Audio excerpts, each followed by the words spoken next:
what he gets credit for. But the controversy over the scandal never completely went away. In fact, it continues to this day. Generation after generation of Hemmings' offsprings have been told an astonishing story. Lisa Cooley, a New York TV news reporter, remembers the day her father sat her down along with her brother and sister. And said, I've got something special to tell you guys. This is not just an ordinary family reunion we're about to go to in Pittsburgh, Pennsylvania. And he said, you all are the great, great, great, if I remember right, he counted 7 greats, grandchildren of Thomas Jefferson. And we all kind of looked at each other like, that. Cooley was surprised to learn of her distant relative. Given what she knew about Jefferson, it seemed incredible. It's so controversial, it's so unusual that a man who could feel as strongly as he did about slaves and their mental condition and their inferiority could also, at the same time, sleep with a woman who was a slave.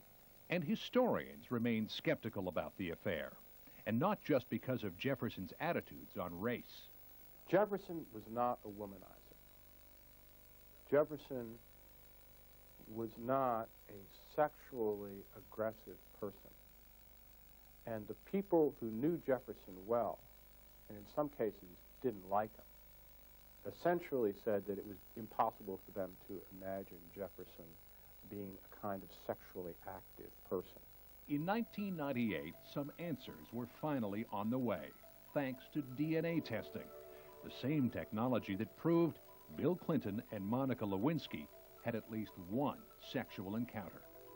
Scientists at Oxford University analyzed DNA material from one of Jefferson's uncles, along with samples taken from the blood of 24 African-American men who all claimed to be descendants of Sally Hemings and Thomas Jefferson.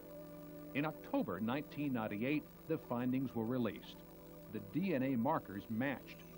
Thomas Jefferson, in all likelihood, did have at least one child with Sally Hemings. The conclusions made front-page news. One of America's founding fathers was not the saint he'd always been considered, but a man of flesh and blood, capable of having a secret affair. An affair that would still be considered scandalous even today. Let's say a president had a child out of wedlock.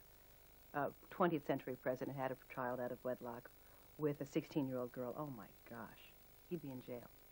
No question about it.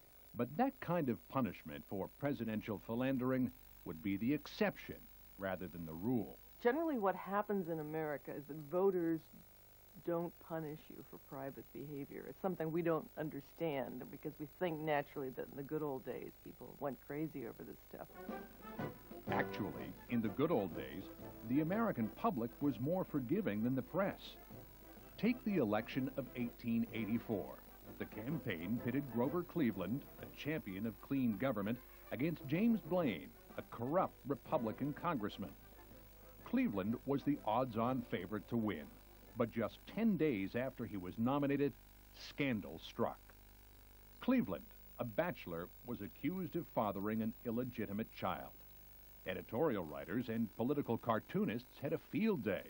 The Republicans gleefully mocked Cleveland with a song called Ma, Ma, Where's My Pa? And you suddenly then got these stories claiming that Cleveland had been seen in bars, naked and bloody, brawling over prostitutes, that he had women, harlots were being brought to Albany when he was governor, that he had broken the hearts of virgins throughout the state of New York. Unlike modern politicians who offer extended denials and employ spin doctors to cover up their scandals, Cleveland